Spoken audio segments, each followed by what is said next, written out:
Imagine paradise. No bills, no disease, unlimited pizza, and you never have to work a day in your life. Sounds great, right?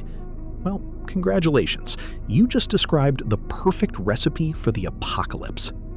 Welcome to the Calhoun Effect, the terrifying scientific proof that giving you exactly what you want will absolutely destroy you. Meet John B. Calhoun, an ethologist and behavioral researcher from the mid-20th century. While other scientists were busy blowing things up with nukes, John had a different hobby: playing God. Specifically, playing God to rodents. He wanted to know what happens to a society when all its needs are perfectly met. In 1968, he built his ultimate masterpiece, Universe 25. This wasn't just a cage, it was a high-tech mouse metropolis, a literal rodent utopia. Predators? Banned. Disease? Eradicated. Weather? A perfect 68 degrees every single day.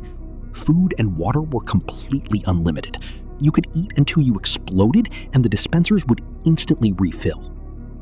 The space was designed to comfortably house 3,840 mice, so Calhoun dropped in 4 pairs of perfectly healthy mice, Adam and Eve multiplied by 4. Phase A began. Calhoun called it the Strive period. The mice explored their new heaven and set up territories. Then came Phase B, the Exploit. Once they realized they were in paradise, they did what mammals do best. They started reproducing. Fast. The population doubled every 55 days. It was a booming economy of babies, cheese, and naps. Everyone was happy. But by day 315, the population hit 620, and suddenly the population growth slowed down. Welcome to Phase C, the stagnation. The utopia was starting to show some serious cracks. Even though the box could hold almost 4,000 mice, at just 620, it felt crowded. Why? Because mice are social creatures. They all wanted to eat at the same time in the same places. They essentially created rush hour traffic. Space wasn't the issue. Social space was. They were constantly bumping into each other.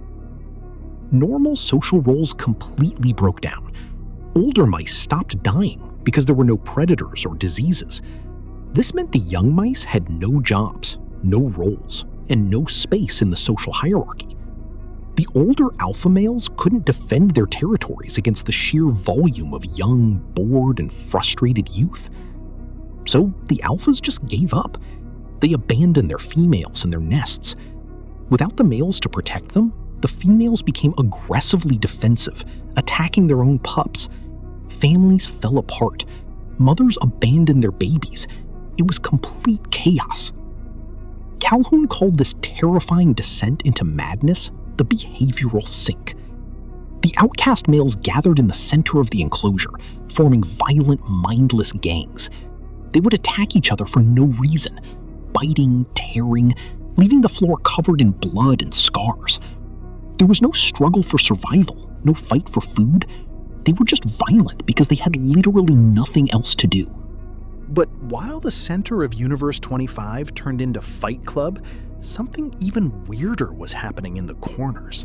A new class of mice emerged. Calhoun named them the Beautiful Ones. These mice entirely withdrew from society. They didn't fight, they didn't mate, they didn't socialize. All they did was eat, sleep, and groom themselves. Their fur was immaculate. They had no scars. They were physically perfect, but psychologically dead. Sound familiar? By day 560, population growth completely stopped. Not a single surviving birth. The population peaked at 2,200, well below the capacity, and began a steady, unstoppable decline. Phase D had arrived, the death phase. Even as the population dropped back down to comfortable levels, the mice never recovered their normal behaviors. They had completely forgotten how to be mice. They didn't know how to court, how to mate, or how to raise young. Eventually, the last mouse died. Utopia had driven them to total extinction.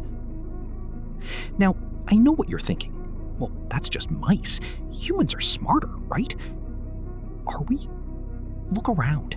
We are packing ourselves into megacities, living in tiny concrete boxes. We have infinite food delivery at the tap of a screen and virtually no natural predators. We are seeing a rise in extreme, pointless aggression online and in the streets. The behavioral sink?